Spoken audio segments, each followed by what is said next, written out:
what a will does. What does is a will really necessary, and what does it do? Well, the thing with the will, and when I was talking a little bit about the misconceptions about estate planning, Mm-hmm. if what a lot of my clients think is that if they have a will, it's going to keep them out of the probate process. So in my initial consultation, we start talking, they'll say, well, I'm all set, I do have this will. And one of the biggest misconceptions, and I have to explain to them, is that they're going to end up in probate with that will. So, Marilyn, what are some of the misconceptions about estate planning? One of the biggest misconceptions is that if you have a will drafted, you're not going to end up in the probate courts. So a lot of my clients, when they come to see me, they'll bring their old documents and say, well, I was all set, I did this will, I'm not going to end up down at the Daly Center probating. And what I have to explain to them is the will is a great document, and it's really helpful to the probate judge because it tells the judge where you want your property to go, but you still will be in the court system for a good year and a half to transfer your property. So that's probably one of the biggest misconceptions. The next biggest misconception is that it has to do with the value of your property. Most of my clients will say, well, I don't really have a lot. I have a house, it's worth maybe $80,000, $100,000. I got a little 401k, life insurance. That's not going to cost a lot of money to transfer to my family. But the reality is it doesn't matter the number of zeros at the end of your property value. It's the type of property you have. So an $80,000 piece of real estate may take as long as an $800,000 piece of real estate to go through that probate process. Really? Yes. Why? Because probate law is by statute, and it goes by the type of the property. So if you have a particular type of property that has to go through probate, it still is going to have to go through all the same formalities of opening up the estate, doing an inventory, publishing notice with creditors, going back to the court system. I mean, the court system's monitoring the transfer of this. So that time process isn't going to matter. The value of it isn't going to change the time that you put into it. So it's still going to take a lot. And there's still opportunity for family members fighting because you're going through the court system. Okay. Is there also a misconception about avoiding probate? Well, there are some misconceptions about that. Like I said, the main one is that if you have this will, you're going to avoid it. And some people will also just assume that, if the asset is small, that they're not going to end up in court. That's why I always do advise to do the living trust, no matter what the value of your property is, because it'll pretty much guarantee you won't end up in the probate court system as long as it's drafted properly. Okay, so is a living trust, is that like a living will? And that's a really good question. That's another one of the huge misconceptions about doing your estate planning is these two documents. People interchange the terms all the time. The living trust is sort of like what I call like a super will. It reads just like a will. It has the same language, but because it's in a trust document, you avoid probate. The living will has to do with how you want any end-of-life measures taken. And that reads kind of more like a DNR, like a do not resuscitate. Okay. But I get calls where people need a trust and they'll call it a living will, and I'll call for clients who need a living will and they'll call it a living trust. Okay. But really, if the living will is your intentions, it's a phenomenal document, and I would recommend it. Okay. What other documents do you need if you're doing estate planning? Well, the first two we talked about were the living trust and the will. Both those documents have to do with after you have actually passed away. The other documents that you would always want if you're going to do an estate plan correctly is a healthcare power of attorney and a property power of attorney. And those documents deal with when you are alive. The healthcare power of attorney is a phenomenal document, and what it is, it's a document where you name an agent to make healthcare decisions for you if you're not able to make healthcare decisions on your own. And physicians, I think, in my opinion, really like this document because they can go to your family member or your friend and just say, what do you think that person would have wanted, and they can feel comfortable going forward with doing what they need to do without having the liability that if you come to terms and wake up that you're going to be upset with what they did as far as the medical care. So that's a very, very popular document. The other one is a property power of attorney, and how that document works is that you name an agent to handle all your finances, because obviously if you're in a condition where you can't do any healthcare decision making, then you probably can't file your taxes or pay your mortgage and things of that nature. How often do you run into problems with a living will? Do you mean the document Yeah. where more like the do not resuscitate document? Well, I personally don't run into them. I mean, I draft the appropriate document, but there's a lot of, and maybe what you're alluding to, there's a lot of different, articles that get in the paper about people who maybe have had an issue. A lot of times those are situations that are usually really extreme. But the document's considered a very strong document and recognized throughout Illinois and in other states. So, and it's been, since I started practicing, it's been in existence for 20 years. In my opinion, the healthcare power of attorney seems to me to be the more popular document right now because it's a little broader versus the living will is just a statement of intention. So it's a little more specific. Okay. And so what are the trends now? Well, probably the biggest trend right now is the movement to do the living trust rather than just doing the will. I get phone calls every single day, and it's usually from clients who are the baby boomers dealing with their aging parents. They know about the living trust. They're feeling the movement, in my opinion. I mean, today people are very savvy. They go on the internet, they do their research, and they know that what they don't want to deal with. They don't want to deal with probate. So that's probably the biggest trend right now that we're dealing with. The other trend is to do something more comprehensive. The whole idea of just coming in and getting a will done is just kind of obsolete because you really do need all these other documents to support it. Okay. The property power of attorney, is that mainstream? Yes. I would say right now any good estate planning attorney would do a property power of attorney. So if I have a client who comes in and they haven't had it done, I question why it wouldn't be done. Because if you need the healthcare power of attorney, you're going to automatically need the property power of attorney with it. And the problem is if you don't have it and you need it, you will then have to have your family member go to court and get guardianship to manage their finances. And I'm doing that right now for a number of clients where they couldn't convince their parents to maybe get this done or they didn't want to get it done. And one of my clients right now, their father had a stroke, can't make decisions on his own, so we're going to get guardianship through the court system, but now the courts will be managing all the finances. Okay. So there's a lot more work and a lot more headaches with it. Okay. Now, have you ever had a client, like, I'm sure you've heard of the story in the media about Anna Nicole Smith and the older guy, and he had health issues and then he passed. Okay. Have you ever had any clients like that? Oh, you mean where they gave everything at the last minute to somebody? No, I haven't had that. That would be pretty dramatic.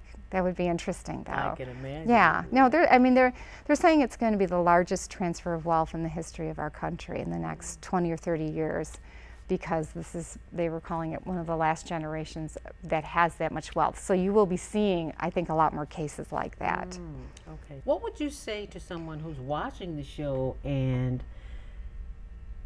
they might be thinking that they need some kind of power of attorney or some kind of instrument in the case that when they leave here and they don't want the family fighting over whatever it is that they have? I mean, I would say definitely come in, see an attorney, call, and at least get that initial consultation going, because I think that it's sometimes can be an uncomfortable discussion, so it keeps people from making the phone call. But I think if you just make that phone call, sit down, go over everything, you start the momentum going. And I would definitely just recommend, doing the trust with the powers of attorney and not trying to piecemeal it. Get it all done, put it away, and enjoy yourself. Okay. How important is it for single parents? There's a lot of single parents. I would say probably over 50% of my practice is single. A lot of single women, and they're going to immediately have a probate problem because they own their real estate in their name alone. So we're always doing that living trust. The other thing that they're very, very concerned about is establishing a children's trust to manage their money to the benefit of the children. And especially if they are divorced, there's always a concern of having the ex-spouse get the money and maybe having it not used for the benefit of the children. So we're setting up trusts to have it, to make sure that the money is secure for the children. So it's probably, I would call it very critical. How long does this whole process take? It doesn't take that long. I mean, it can take as long as you want it, truthfully. I have clients, a lot of them want to do it when they're going out of town. So they call me on a Monday and they want it on a Friday, and we can do that. It can be done that quickly? Yes, it can be done that quickly. It's getting the information, drafting, and then doing a signing. It's two appointments. And now, this is what we all want to know, of course. Is it very expensive? It depends on the size of your assets and the type of assets you have and the situation that you're in. It's hard to give like an exact price range, because sometimes people come in and they have children with special needs, or if they're trying to secure assets for asset protection. the level of how much real estate they have, that would all get factored in. So we know the benefits would be to protect your assets. Are Exactly. there any drawbacks or catch-22s with a living will, or? Not that I know of. I mean, I can't think of any. I mean, the main thing is to get it drafted correctly, because if you don't do it correctly, then you're going to be back in court anyways. Okay. I have clients who will try to draft it on their own, and I haven't seen one do it where it's actually going to be upheld. So there's always missing a piece of information in it, or a notary, or the funding of the trust. There's always something missing that's going to keep it from actually being upheld. Okay, now you said something missing. So money is tight. And how do you convince someone that they really need this, and why they need it if they don't have a lot of money? Yeah, I mean, the average person, say if they were making $20,000, sure. $30,000, Right. $40,000 a year. Exactly. I mean, I guess it just depends on what your goals are. You know, I mean, if your goal is to avoid having your property go into probate, if you want to make sure that you get the person named that you want for guardian and trustee of your kids, if you want to make sure that you you have an agent if you go into hospital for surgery, if those are your goals, people will be willing to go forward with the process. I Okay. think it's just mainly a priority of what you're trying to accomplish. Okay. And there, right now, I haven't really had an issue with convincing people. Like, I don't really try to convince them. There's usually something that moves them to come in. they It's come to you. something's happened in their family, and they saw what happened. So, Okay, powerful. That's good Yeah. information. If you just joined in, Marilyn Rowley from Rowley Law, and if you'd like to contact her, just call us here at the Higher Learning Network, and we gladly share her information. I want to thank you so very much. thank you, Selma. I Any appreciate it. closing thoughts for our viewers who Yes. may be thinking about it? Just look at the camera. I would say don't be afraid to make the phone call. The initial consultation is very painless, and the process then gets moving, and you'll get it done. And it's probably been on your mind for at least 10 years, so it's a good idea to get going. Wow, at least 2 years. Yeah. Wow, okay. Well, thank you so very much for sharing that information with our viewing audience. I hope you've enjoyed the show. Tell someone that you know who may be interested in using the services of Marilyn Rowley from, am I saying this right? RowleyLaw.net. Yes. So thank you very much. Thank you for watching. Stay on purpose, stay empowered, and stay tuned for more of Higher Learning. See you next time. Thank you so Thank much. you. I I enjoyed appreciate it. you. It's fun to meet you. Very fun. Thank you. Yeah. Thank you.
Thank you.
straight up. And I know when it looked like the sun wasn't gonna shine anymore, Miss Rosie, you became my rainbow in the cloud. Thank you. Thank you. Well, I am so pleased to be here. I know the speakers come out and say, I'm very pleased to be here. And maybe they are, I don't know, but in my case, about 7 years ago, I stopped flying. Not because of flying, but because of airports. I've become very visible, and I look a lot like Maya Angelou. And so people come up to me in airports, people who under ordinary circumstances would be so courteous. They come up to me in airports and they pull my clothes and they poke me in the back and they say, here, take the baby. They give me their babies. Sometimes I want to ask, would you like to change them first or anything? And then, I mean, right through the getting into the plane and onto the plane. And so I decided there's an easier way to do this travel, so I travel by bus. Now, it's not a Greyhound, you know, it's not any of those trailways or anything. I mean, there's a bedroom and there's 2 showers, well, a shower and 2 toilets and a kitchen, but it's still a bus. And I came to Chicago from Atlanta. When I say I'm glad to be here, I mean I'm really glad to have gotten off. Dr. Ruth Love was here as superintendent of schools. Anyway, she and I took Tavis Smiley some years ago in West Africa. He was a young boy, really, and so eager and so interested and so excited and excitable. And so she and I just took him as our son, and we showed him around West Africa. And so he's been in my hand ever since. And when he said, please come, I said yes, and I got on my bus and came. And also came so I could talk to you about this rainbow in the clouds. I know that the leadership we have at present may be sparse and unidentified, but we have come this far because we've had rainbows in our clouds. Sometimes the rainbows were not familiar, were not famous, were not earth-shattering, were not headliners, but we've had rainbows in our clouds, or we wouldn't be here. I know that you know that the first Africans were brought to what was to become the United States in 1619. Now, I don't mean to cast aspersions on my white brothers and sisters who may be, both of you in the audience and 1 or 2 of you backstage. I don't mean to cast aspersions. But 1619 was 1 year before the Mayflower died. Woo! We've been here, we've gone through experiences too bizarre to have been included in Alex Haley's phenomenon, the book Roots, or in the television phenomenon Roots, in which I played Kunta Kinte's grandmother. Too bizarre. And yet here we are, still here. Today, upwards of 50 million. And I know people who swear that that's not apt as a number. They swear that there are more than 50 million black people in the Baptist church. They're not even counting backsliders and AMEs. And the 3 black atheists in the world. So indeed, at some point, you guys are shaking his camera riser. Okay, you just need to stay. How did we survive? Really? How have we survived? When you really consider what that almost 300 plus years was like, and the years after, and even Katrina today, you have to wonder, how have we survived? What kind of people are we? We've had rainbows in our clouds. I want to tell you about 2 of mine. When I was 3 and my brother 5. We were with our parents in Los Angeles. They agreed to disagree, and then separated, and then got divorced. Now, I know that there are some people who say, oh, what a pity, the product of a divorced family. We ought to get a grip. Some people ought to be divorced. I'm telling you, my mother and father did my nation a favor by getting divorced. Now, their next moves weren't so swift. They put Bailey, my brother, and me onto a train in Los Angeles with tags on our wrists, which said these children are to be delivered to Mrs. Annie Henderson in Stamps, Arkansas. No adult supervision. We arrived. I can't believe it. I mean, that was over 70 years ago. I'm still amazed that we actually arrived. The kind offices of the dining car waiters and the Pullman car porters, they actually took us off trains, put us on other trains, took us off. And we arrived in Stamps. It's a town about the size of this part of McCormick, right here. My grandmother and Uncle Willie owned the only black-owned store in the town. And they were both, but my grandmother was old when I arrived. She must have been 50. My Uncle Willie was crippled. His whole right side was paralyzed. Mama thought he was paralyzed because he'd fallen off a porch when he was a year old. Of course, we found he had some neurological malady, and the paralysis was a result of that ailment. They needed me and Bailey to work in the store. So my grandmother taught me to read and write almost that same afternoon when I arrived, I think. But Uncle Willie taught me to do my times tables.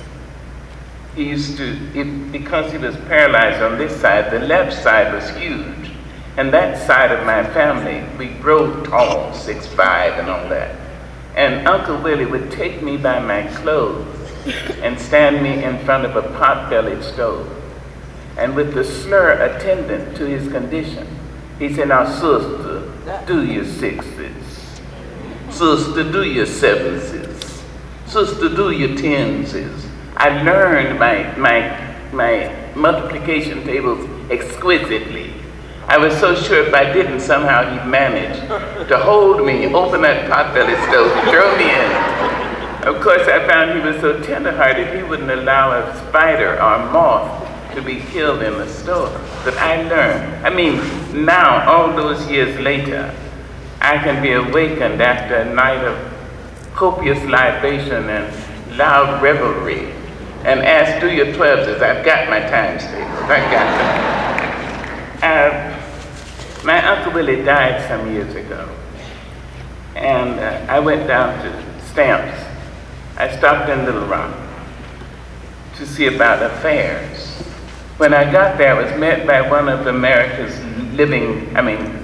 a treasure. She died a few years ago. Miss Daisy Bates met me at the airport. And she said, girl, I don't have to tell you she was black, right? She said, girl, now I know you're down here, you're on your way to Stamps, but you're stopping in Little Rock overnight because I talked to your office. And so somebody's dying to meet you and I want to bring him to your hotel. I said, all right. She brought about 35 people to the hotel, but she brought this black man who was all that. So I said, how do you do? He said, oh no, I don't want to shake your hand, I want to hug you. I said, I sure appreciate it. So he gave me a wonderful hug. He said, now you're down here in Little Rock because Willie has died. I was so shocked that the man even knew my Uncle Willie's name. My Uncle Willie was so ashamed of being crippled, he wouldn't even go to Louisville, Arkansas, which was 5 miles from Stamps and the county seat. And this man in a 3-piece suit way up north in Little Rock knew my Uncle Willie. He said, you know, the state of Arkansas has lost a great man losing Willie. I asked him, Uncle Willie? He said, the United States has lost a great man losing Willie. I asked him, do you mean W.M. Johnson? He said, the world. So I said, let me sit down. He said, I was the only child of a blind mother in the 20s. Your Uncle Willie gave me a job in your store, paid me 10 cents a week, made me love to learn. He taught me my times tables. I said, how did he do? He said, he used to grab me right here. He said, because of him, I'm who I am today. He said, you want to know who that is? I said, yes, sir. He said, I'm mayor of Little Rock, Arkansas.